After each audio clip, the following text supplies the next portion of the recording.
This is the Sistema breakfast bowl. It comes in loads of different colours. This one happens to be like in a nice lilac. All Sistema is BPA free. It is dishwasher safe and also microwavable. So you get your lid and your base, and this is marked as breakfast. You can do as you wish. I've actually got a red one and I cook poached eggs in mine.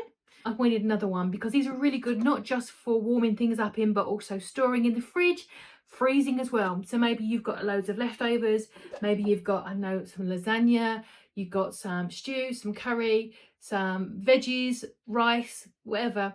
You can pop it in here, put the lid on, and either put it in the fridge and warm up when you're ready, or pop it in the freezer.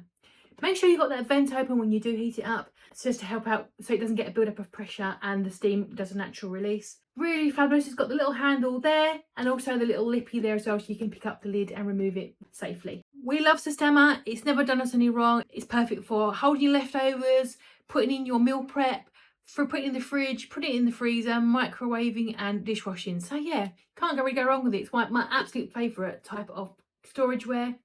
We recommend it.